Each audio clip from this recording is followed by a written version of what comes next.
I'll give you one guess.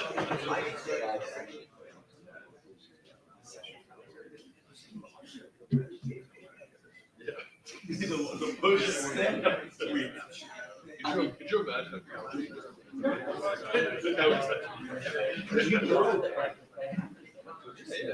Especially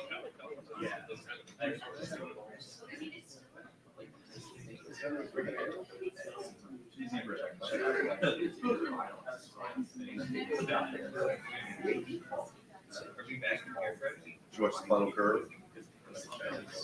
Very good. I agree. So imagine like Carol just like doing all that sounds like it's out there. Oh, I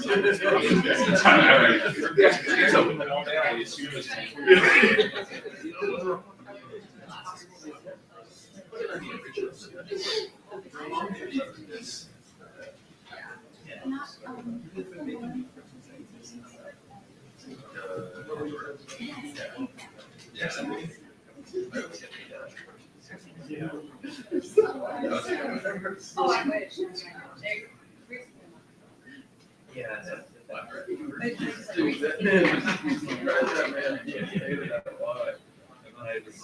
I was scrolling through and I saw that. It's like, I don't know who that is. So I took the year.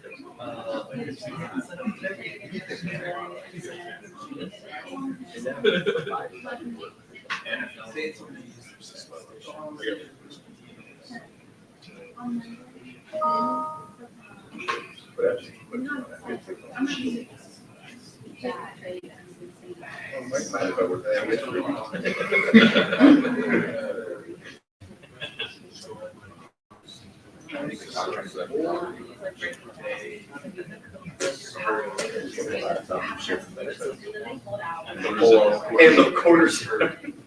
What is it about this guy? Three played.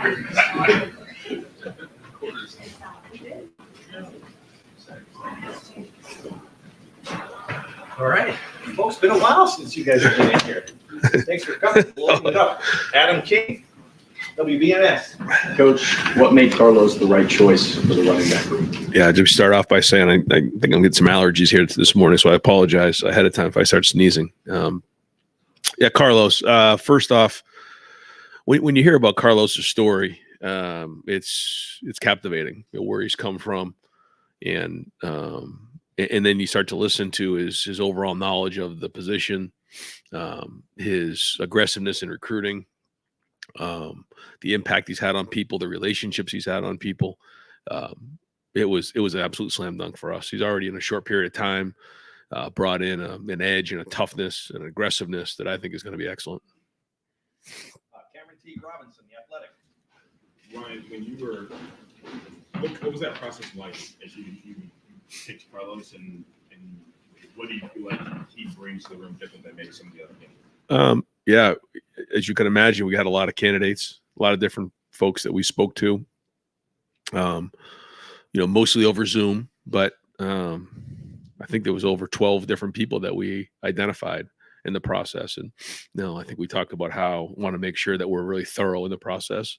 Felt like we really did that in the search for the offensive coordinator. And I think that was a success. And I think it was the same thing here. And because of the timing of it all, it allowed us the opportunity to be thorough with it and, really dig in on recruiting questions, dig in on scheme, talking about the run game, talking about protection, talking about overall philosophy, all these different things, and interviewed some really good people, pared it down to about four or five, but felt Carlos just stuck out for a lot of reasons. And I just was impressed again with his overall mentality, his approach, but also just his understanding of football, and he's, I think the guys really like him and his approach. I think it's going to, again, be a home run for us. You mentioned that Trey, Kuchon, like the guys in the room would be a part of it. What was their feedback as you went through the process? Really, most of the guys in the room knew Coach Locke from the recruiting days, so there wasn't really much in terms of having to introduce them to the room. They all knew exactly who he was and had built a relationship in the recruiting process. So when they heard that he was one of the finalists, I mean, it was immediate. You could see in their eyes that they were excited about it. And, that might've been one of the things that put me over the top. And so it was great. Now, it's been a challenge for him to kind of step in the middle of the last couple of weeks of spring practice. He's kind of, just taking it hour to hour right now. But his hustle, his intensity, his effort, all of the above, attention to detail has been noticeable early on.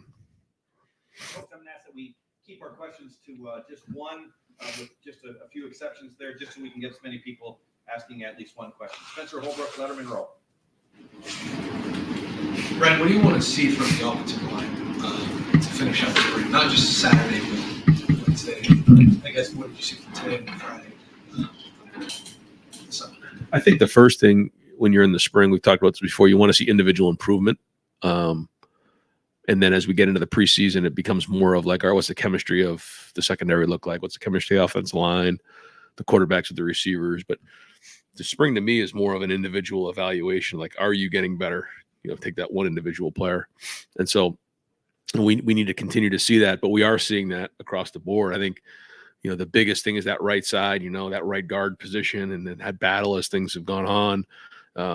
We've moved Seth and Carson both there. We've used Luke. We've tried Tegra inside. So we've used a bunch of different combinations there. And I think, I think it's, by the end of this week, we need to at least identify where we're going and where we project that, even if it continues into the preseason, which it may. But I feel like, both tackles have really improved. It's noticeable. Donovan has improved. His leadership has been felt out there. I do think that Seth and Carson have both had good springs as well. So really want to see if, someone could take the next step in that right guard position, however that all shakes out. The right tackle, and are you guys feeling really confident with where Josh is at right tackle? I mean, is it basically just down to center and right guard at this point? I feel Josh has played some right guard for us this spring to see what that would look like as Tegra moved out there. We've tried some different combinations. I think Josh could play both positions, but we do feel confident with him right now playing at tackle. Tony Gerben, Buckeye Huddle. Ryan, Julian Sand loses his black stripe earlier than any freshman quarterback you've had. What goes into that, and is there a danger in doing that when you've got so many quarterbacks in the league? No, I guess, what was it, practice 9? But he's been in there and competing, and he's making plays, and the guys know, and a lot of times with the black stripe, it's a lot of times the players, they know, they see it, and guy makes a play or shows up over an extended period of time, but in 9 practices in, you could see that he was making a lot of throws and in big spots, even against the ones. And so the play speaks for itself. And again, it's usually when you get your black stripe off, it's because you've earned the respect of the team. And I think he's done that. Well, ultimately it's my call. CJ Barnett has a lot of say in it, but the players do too, and you can tell when guys have the respect of the team, and it's anybody who has their black stripe coming off. And there's a few guys that probably are right on the verge of that as well. And I know it means a lot to them because it feels like they've put it on the field. You have to earn in the weight room first, but then you put it on the field and you start making plays. It speaks for itself, and guys start to see that. Pat Murphy, 24/7 Sports. Ryan, with the quarterback competition, I feel like last spring we were asking you about how you handle it coming out of spring practice and whatnot. Is there anything that you learned, be it end of spring practice, summer, fall camp, about that process a year ago that you may apply to what you have here, even though it's obviously a different situation? Yeah, I think you learn from every year. Looking back on last year, I'm not sure if I would have done it any different.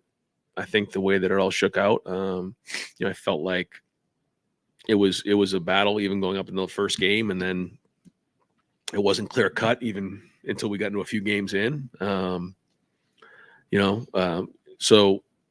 I think you just keep getting these reps, and you just keep compiling these reps, and you figure out, as guys get into the situations, how they handle it. I think Saturday will be another barometer to figure out where guys are at. I think we got a great crowd planned. So, I think we're north of 50,000 tickets already sold, right? And we got good weather planned on Saturday. We'll knock on wood on that. So, good opportunity for some of these guys to get out there and play, Lincoln and Julian, but then also Devin and Will. And, I feel like, the more reps these guys get in those type of environments, you see what it looks like, and then they grow from there. So you're trying to see where they're at, but you're also trying to project where they can be as we head into the summer. Jeremy Birmingham, podcast. Ryan, obviously, transfer portal reopens on Monday. In this era of college football, how are you guys prepping for that? I mean, and how insane is it to think that you've just gone through these last 6-7 weeks of spring practice, and now you're looking at potentially another changing 10% of the roster by the end of Monday to the start of fall practice? Yeah, it is crazy. Yeah, I mean, it's unique, but I mean, I feel like we have a team that, has come together for a common purpose. And, we talk about, why do you play so hard here at Ohio State? It's because of the brotherhood, the love of your teammates. I think we have a good group that way. I think guys want to be here. They want to be at Ohio State. They understand what it means to be a Buckeye. They see the opportunity this season. So, I don't see a bunch of guys that are just looking to run out the door.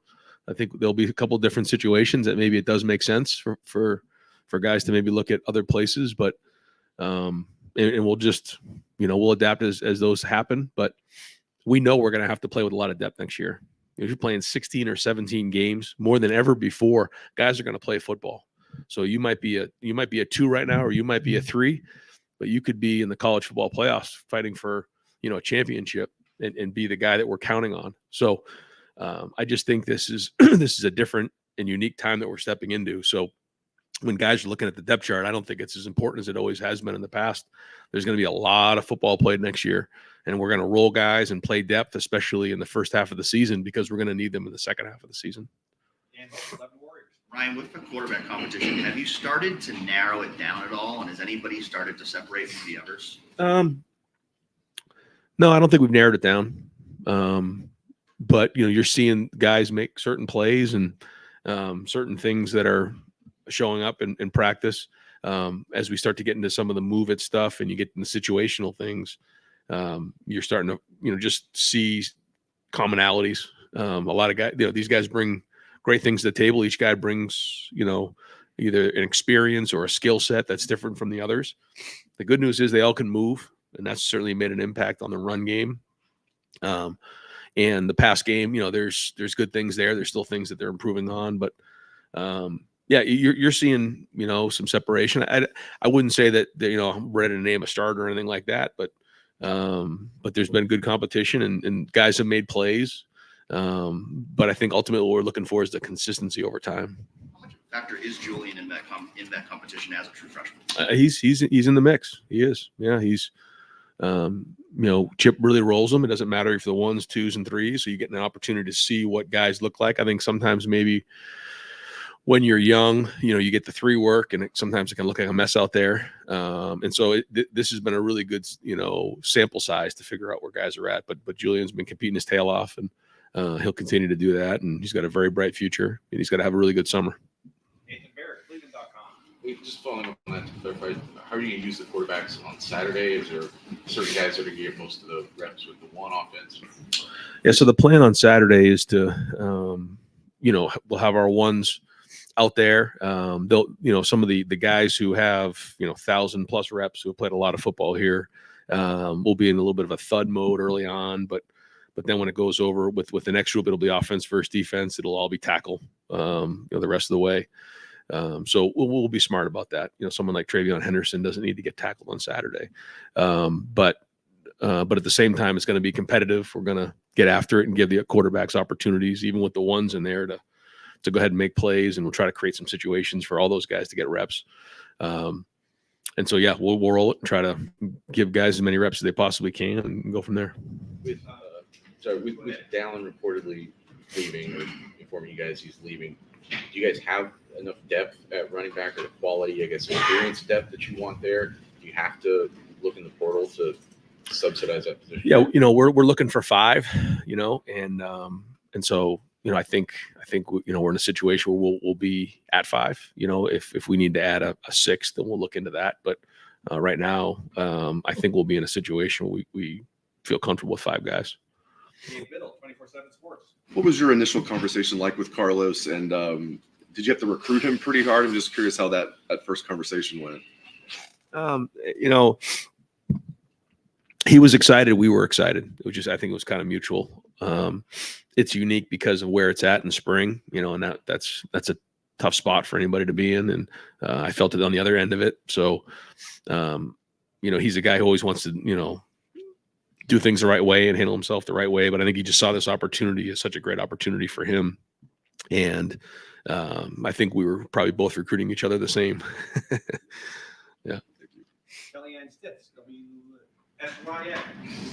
Coach, going back to the spring game, what does that say for it to be nationally televised? What does it say about the momentum around this program, and how excited are the guys for this opportunity? Yeah, I think it's a great day planned. An opportunity to be the first ever spring game that's going to be televised nationally on Fox is just so exciting for our guys and for Buckeye Nation and for the program. Really cool, really great opportunity. So our guys want to put on a good show, and have some fun with it. And like you said, there's gonna be a lot of great recruits here. There's a lot of great momentum around the program and how things have continued to build. But and then even that night, we have an event here in the Woody, a concert we call Saddle Up that it's an opportunity to raise some money, but also getting a lot done just in terms of giving back and some charities as well. So it's a little bit of combination of NIL and some charity work, but also an opportunity to have some fun. So Gary LaVox is here and north to Nashville, something we started last year in the Woody, where folks get to actually come into the Woody, which not everybody gets an opportunity to do, and then actually have a concert on the indoor. So between that and the spring game itself, after the spring game, we do a barbecue for the families here. It's a long day, but it's a great day, and so we're praying for great weather.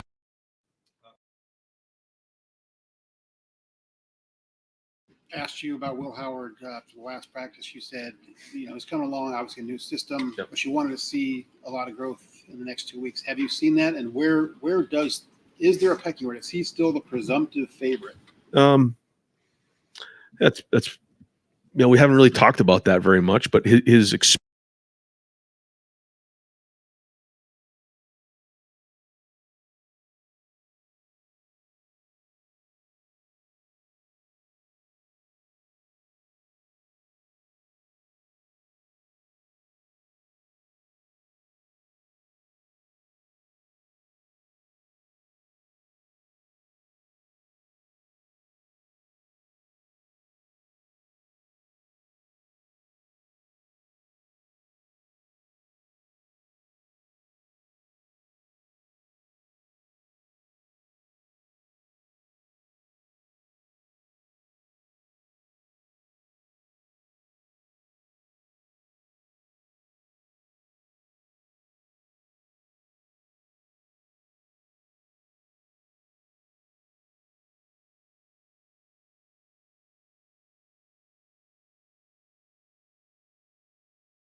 Austin Ward, podcast. Who on the defense is giving the offense the biggest headache this spring? right, Jim Knowles. I think with our defense this year, with Sonny, with CJ, with Cody, you're seeing Gabe in there, Arvell Reese. We got some pretty good length in there at linebacker. They're flashing. But I would say probably, it's the interior guys up front. They're creating havoc in the backfield. DBs are very active. They're getting their hands on a lot of balls. So I think it's everybody. I think the coverage and the rush is working together. The scheme is now in year 3, and I think guys are understanding. You're starting to see Caleb really understand now. The first 6-7 practices, and now like the second half of the spring, he's really taken off. You just see how fast he's seeing it. But I think our guys have done a really good job of making, zone look like man look like zone. The pressures, all those things are really starting to add up, and it's not easy on the offensive side. So I think it's the combination of scheme and talent, but I do think overall we have pretty good athleticism and length, especially in this second level. Tim May podcast. Oh, thank you, Jerry. Julian saying, for example, where are you in starting a freshman quarterback? Do you look at him as just another one of the guys competing out there, or do you keep in mind he's a freshman? Just kind of what you're thinking along those lines, right? I think it's just the mindset for him is that he needs to be ready to go, play at Oregon. He's got to be ready to go play at Penn State. He's got to go ready to play against the team up north. He's got to go play for the Big Ten and a national championship. And that's in his mind, because we know the last time a national championship was won, we were on the quarterback 3. And, with the quarterbacks having the ability to run, like we haven't done that a lot here. Justin was probably the last one, and boy, he really kind of limped in the last couple of games because of that. And so we're going to need guys. So I think, now more than when we had CJ and Dwayne and even Kyle, where we didn't really run those guys, they kind of survived the whole season. We're gonna run the quarterback some this year, and because of that, we're gonna need depth, and so that room's got to be strong. So to me, it's not about maybe in the past where it was like just the quarterback and we were gonna kind of keep him upright. This year, we're going to do that with Chip. So we need depth in that room. So his mindset's got to be that I'm playing next year. And if, he's the best available at the time, then he's going to play. You know how the youngster comes in, sometimes they get in line, but sometimes they line up and they want to, what I mean? They want the line to go this way, not that way and stuff. Has he been like that? Assertive? It's been unbelievable. How has that shown up, I guess? Not just really good. I mean, he has a good plan when he gets out there. Doesn't want to get his hand held. I've been impressed with his approach, and like I said before, he's got a really, really bright future. I mean, how fast he gets on the field will be just kind of up to him. Just to clarify with Dallan, has he indeed told you his plans are to transfer to a done deal? Yeah, I think we're going to keep all those conversations private and kind of wait till next week to talk about it. Yeah. Bill Landis, the podcast. Kings of the North. Right. You said coming in the spring ball that you had some stuff to figure out on the right side of the line, but you felt confident that you had the answers in house. Do you still feel that way as spring ball wraps up? I think we have to look at everything. I'm not sitting here and saying one way or the other. I think I like to watch the film today. We did a couple moving some guys around to see how that went, and then see how Saturday goes, and then kind of go from there. But I can't sit here and tell you that, I know that right side's solidified right now. So I think we got to keep looking at all options. You think both tackles, the Joshes, I guess, have improved. Yeah. Just what specifically have you seen from those guys that makes you say that? I think it's just overall production. You're just seeing, especially in pass protection, you just see those guys in better position, against Jack and JT and Kenyatta and those guys, they're Mitchell, Caden, they're just more consistent blocking them. So whether it's first off, I think Josh Fryer has really changed his body. His body fat's down, and that's something, his diet and everything, we really hammered this off season. And so I think that was significant in how quickly his feet are moving, because he's sharp in what he does, and he's bending better. I think for Josh Simmons, that was never an issue, although he is in great shape. I think it's more of the experience and understanding of the offense, playing more football and more of the mental part of it. So I think both guys have benefited from another year, but both for different reasons. Stephen Means, Cleveland.com. Different variations of this question before, but you got a quarterback room with just a wide variety of different descriptions of guys, from very experienced guys to Julian, who maybe has showed up and looked a bit better than most freshman quarterbacks typically show up. Yep. You've also got a season that's, as you mentioned, a little bit longer, a little bit different, maybe a more favorable schedule this time around. And we've seen other programs do this before. But in your philosophy in picking a starting quarterback, what matters more, the older guy with maybe a little bit more experience, or the younger guy who might be flashing some upside early on that you might be able to tap into at some point, later down the line? Well, I think the good thing for us is that we might have both, which is great. So if that's the case, then we'll play those guys. I think that's what this season offers, the way that you look at the season. And we're going to do whatever we can to win games. That's what it comes down to. But we also know what our goal is at the end of the season and what is going to put us in position to do that at the end of the season, and making sure we have, 2 or 3 quarterbacks that can go help us reach our goals is going to be the number one thing. So how do we do that? We got to figure that part out. I don't think we're there yet. Right now, the focus is just getting these guys as many reps as we can, evaluating them. But as we head into the preseason, into the season, that probably means getting guys reps in the game, so that they don't get put into a situation where they haven't played a lot of football before. Unique to maybe in the past. I think about where Lincoln was in that bowl game. He was not ready to play in that game. He would tell you, and it wasn't his fault. Kyle had played, and then when he entered the portal, then Devin was in the bowl practice and got hurt so early, and then he kind of got thrown into that.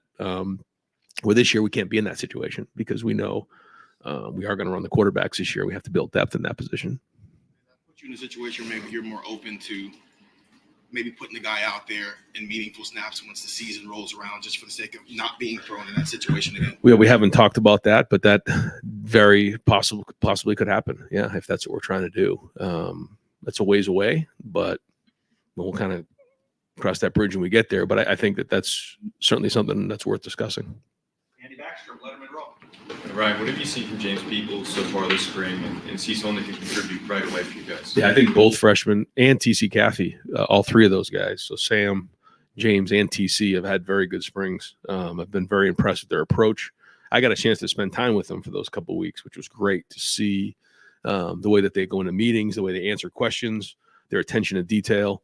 I'm looking to see them, run and in a live situation on Saturday, because I think all of those backs have talent, and all of them can catch out of the backfield. All of them are really good in protection, and they can run outside and inside the tackles. So first time they get tackled to be on Saturday, but all three of those guys have done a nice job. I mean, Trey and Quinshawn have been really solid, but those three guys, to see them go play in the game will be fun, and an opportunity for everyone to see those guys with the ball in their hand. Andy Baxter, Dylan Davis, Delaware Gazette. Guys, I'm sorry, I only got time for just a couple more. You mentioned that how quickly Julian gets on the field is going to be up to him. What are some of the things you need to see from now through the fall camp that may push him onto the field? Is it just a matter of adjusting the speed of the game? I guess, where does he not measure up to Will and Devin right now that he can still get to? Yeah, just overall experience, and then just maturity, physically, mentally, emotionally, all those things. But he's shown great signs. But I think he's put on maybe 15 pounds he's got here. That's great. But the overall strength and just size and then it's a matter of just experience. But I like his approach. I mean, I see things in him that lead us to believe he's got a really bright future, and it's very, very encouraging. And final question, folks. Andy Anders, Lemon Warriors. Yeah, I just wanted to wrap up by talking about tight end depth, I guess. Where are those guys at coming out of spring, trying to find those options behind G? Yeah, G, I think last time I came in, I felt strong about G. I still feel the same way. I think he's taken the next step in the in the progression and blocking. Now, when you're playing tight end, 60, 70 plays can really add up. And so we're going to have to roll at times. I think Will Kazmarek every day has gotten better. That's been great. Jelani has improved. Seen him do some really good things. He's been great in the red zone, catching a few balls. And Pat Gerd and Bennett have also shown certain things. And so the room across the board has been solid, and having depth at that position, even having someone like Jace Middleton or some of the guys, Max next as he comes in, we're gonna have to continue to have depth in that room, because it's the same thing. Like, we get into December and January, you just don't know where that depth's going to be. So we got to make sure that if we're in 12 personnel and we're 3 deep at that position, that means there's 6 guys that you feel okay putting in a game, and that's a big ask. But I think the top guys are playing well. They got to continue to improve. They all have things they got to improve on, but I would say overall we're starting to build that depth in that room. Coach, thank you. Yeah, thanks, guys. Okay, Coach, want to pop down? Trivia question. NFL Hall of Famer from Coach Carlos Locklyn's high school. I know it. You know. No, Played in the first Super Bowl and the second Super Bowl. Mark Starr. There you go. You go. Yes, you go. I ain't let that down short. All right, Coach, welcome to Ohio State. We're just going to open up the floor for questions over here to the far left, Coach Joe Nugent, WCMH. Way over. How you doing? Hey, very good, very good. How excited are you to be here, and what are the observations that you made here in the last week?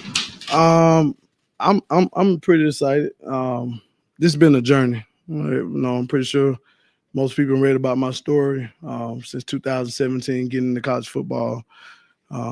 This has been had to pinch myself every morning that I'm here in Columbus at Ohio State. It's kind of surreal for me. So, great place, great people, great young men. So I'm excited just by being here. Front row, Dave Biddle, 24/7 Sports. When Coach Dave reached out to you, what was your initial reaction, and just how did that first conversation go? It was a couple other places had reached out earlier, and those things didn't come to play. I actually was getting up out of bed and I was heading to go work out, and I got a text and I shook my wife. I like, look at this. She's like, I don't know who that is. Let me get my glasses. So I was excited. And, I had like this, like a kid on Christmas. I'm like, okay, well, I wonder what does he want? It was a pretty exciting text. Then when I called him and just to talk to him, man, I was like, I was pretty excited. Nathan Barrett, Cleveland.com. This is obviously a unique running back situation sort of this year with two guys with this talent, this background at the top of that group.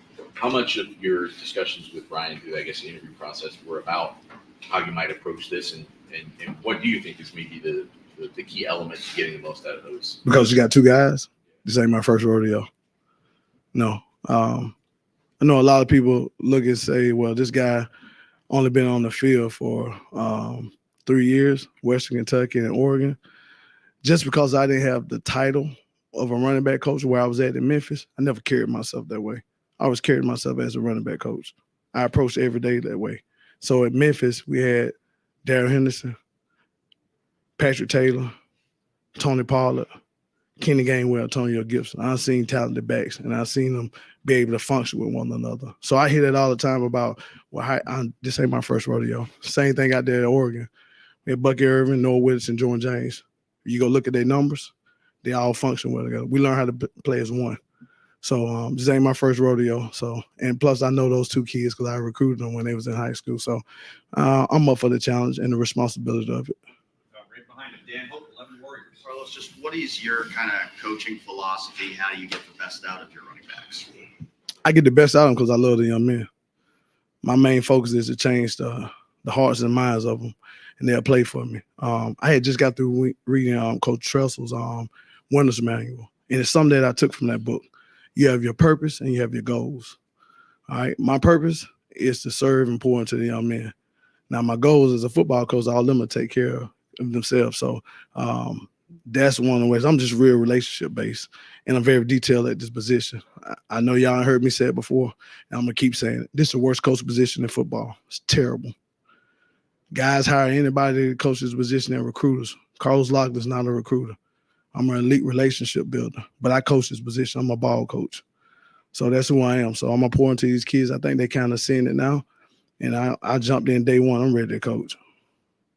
You used the phrase no soft batch cookies. Where did that phrase come from? Kind of what was put into that? Well, let me tell you about that, boy. I've been called everything but the name of a child of God by the people at the other places I left. So I've been getting Pillsbury need to give me a deal because I've been getting some DMs and texts. Some of them have been so funny. The soft batch cookie thing came from just having a frame of mind, a mental toughness. It had nothing to do with guys getting in the portal and anything. Now, most people say I'm a soft batch cookie for leaving there, but in actuality, I'm not, because it takes great strength to make a decision to leave a place.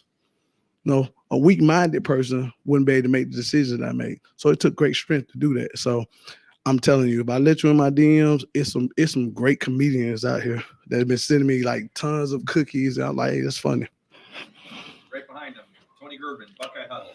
How have you gone about the assessment of the talent in the room over the past week or two? How much is that on field, off field? Like, what's the process of getting to know who you have as players? Well, I broke down. Well, me being a guy that loves the running back position, I already broke those kids down because I recruited them out of high school. Q is from where I'm from in Montgomery. I was one of the first guys to offer him. Just watching him, great contact balance, creative runner, great hands. And Trey, I recruited him out of Virginia. Exceptional short area burst and quickness and things that I'm gonna help him get better on. And then I recruited James Peoples out of San Antonio, Texas. I knew what he was gonna be. TC and Sam, those two kids I'm getting to know, and I'm going to help them improve their game. But we got different runners in there. I like to call myself, I'm in love with this position, so I get to break down runners and help their game. So talented room, very talented.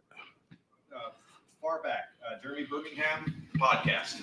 Coach, how do you square the fact that soft batch cookies are actually the best cookies that Pillsbury makes? One, those are way better than the crunchy Chips Ahoy things. Those are terrible. Do you have to find a balance there somewhere? Well, for me, I'm actually not eating any cookies. I'm just saying I'm not eating any cookies this year. I gave it up for a fast, so no sweets for me for the whole year. That's something I gave up. So the soft batch cookie term, look, guys, I actually took that from I represent the high school coaches of Memphis, Tennessee. I actually took that from a guy named Coach Locklyn.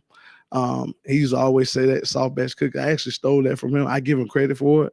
And I tell him all the time, he said, I should have branded that because you done took it and ran away with it. But that's just where that comes from. That notwithstanding, as you get to Ohio State and you start to look around the country, I mean, Oregon's a big place. That's a major job. But how do you think that wearing the Ohio State logo on your chest, wearing the logo when you get out onto the recruiting trail, how does that change the way that you feel you're either received, or does it add a different level to just feeling like I can go anywhere and get anybody in the country? It doesn't change the thing for me. This is a great place. Oregon was a great place too. But guess what? Whatever I put on, I know what I'm going to represent. For me, I know who put me here. I know I represent something higher. Like I told you, I know what my purpose is. My purpose is supporting the people. So whatever logo I have on, I'm still going to be doing the same thing. So this is a great logo. Great logo. But I wear another logo every day. It's a cross I see around my neck. I know what I represent. So that's the greatest logo I could ever wear. So it don't matter what other logo I have on. I got that one on. I'm going to go into any house and be able to recruit. Deep right, Cameron Teague Robinson, The Athletic. Coach, you mentioned the time in Memphis and that means 4 NFL running backs you mentioned there. What did you learn from that time that you continue to take over to managing the room here? What did I learn from them? Just teaching the kids. We live in such a selfish world now. And like I tell kids all the time, it's got to be much more than football. The ball going to go flat one day, as I always say. What being in that room there in Memphis it wasn't 4, 5. Teaching them how to be about being one. I tell the young men all the time, it doesn't cost you anything to celebrate another man's success. So teaching them how to be one, and then once they learn to be one, they function and they feed off one another. So that's what I learned from being there in Memphis. Right in front of him, Andy Baxter, Letterman Road. Carlos, how did your career in law enforcement kind of influence you as a coach and kind of shape who you are? Oh, well, I just got through talking to somebody about that today. When I first got in this profession, and I got my own room in Western Kentucky, I was asked, how was I going to be able to handle my room? I said, man, I had a pod with 51 inmates. You talking about me having got 6 or 7 guys? Are you kidding me? I'm talking about me having to do traffic stops or going on domestic, violence calls. It's simple, easy. People want to know that you care. Also, you got to have a certain demeanor about yourself. So when I walk into a room, it's the reason why I go train every morning. This is when it's same thing when I was a police officer. You look a certain way, kind of deter people from doing certain things. So that's the reason why I go train every morning. I'm going to look just as good as my boys look. So it helped out a lot, in other words. Front row right, Austin Ward, the podcast. Carlos, welcome to Columbus. What would it mean to, I don't know, revolutionize the way running backs are coached? What does that take? I'm not gonna say revolutionize. There's some good running back coaches out here. Everybody's different. There's some great coaches out here. I just want the head guys who sit on these jobs to not just hire guys. Just all coaches on your staff should be great recruiters, not just a running back coach. We coach the position. We develop players as well. I just want the coaches to realize, hey, you know what? Let me look and be thorough about this guy that I'm hiring for the job. Is he teaching the position? Is he developing the position? Because you're not going to hire anybody to just coach quarterbacks, are you? Well, it shouldn't be like that for the running back position either. And I'm only passionate about it because I played it. I love it. So it's the only position I want to coach. Could I coach other positions? Yeah. I played DB in college too. But I love the running back position. So I just want to see it coached well. Tim May podcast. Yeah, a million questions. I'll ask a couple. Number one, when your wife, whatever, you got the message stuff, are we moving again? What was her reaction? No, she just knew God had gave us a new assignment. It was never like we're moving again. Let me tell you guys something. I grew up, my mom was in the military, so I lived everywhere. I lived in Panama, South America. I'm used to picking up and moving. I lived in Fort Riley, Kansas. Montgomery's home, Memphis my second home. So I'm used to moving. Now my wife, it was different for her. But she just knew God had gave us a new assignment, so it's time to go. What did Coach Day tell you when he hired you that he wants out of you that may be different? It's not slamming somebody else, but what did he say he wanted you to bring to the running back room? I think he did his research on me. He said he wanted a guy to develop the position. That's not taking a shot at the coach that was here, who I'm friends with. And he said they want somebody to really get the guys going. I can only be me. And I told him that, Coach, I'm going to be me every day now. Because, see, my mindset is when I step in this building, I got one mindset. That's to do my job so well that the living, dead, or unborn can do it any better. So when I leave here, that's what my mindset is. Hopefully I'm here for a long time, but only God knows that. So, but that's my mindset. Every day I step into the Woods Hayes Center, that's my mindset.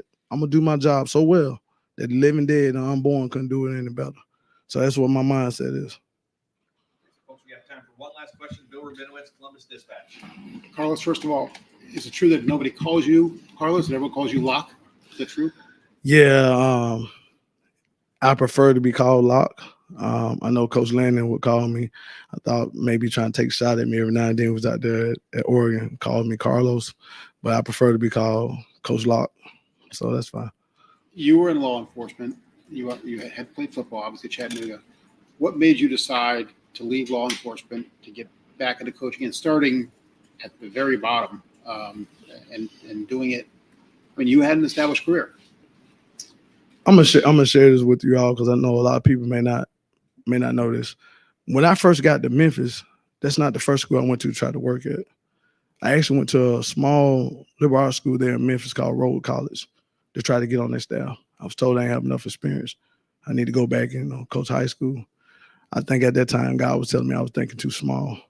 The decision for me to get into coaching football, that was God's decision. Because it's just an extension of my ministry to pour into people. So me getting out of law enforcement, I enjoyed my life in law enforcement, but I knew I could reach more people by me being able to coach ball. I want to be a bridge builder. I want to help out young men, not just young men, but the coaches that I work with, help them achieve their dreams and their goals. So that was part of it. Coach, thank you very much. All right. Thank you. Thanks, Coach Lock. Appreciate you. Thank you. Hey.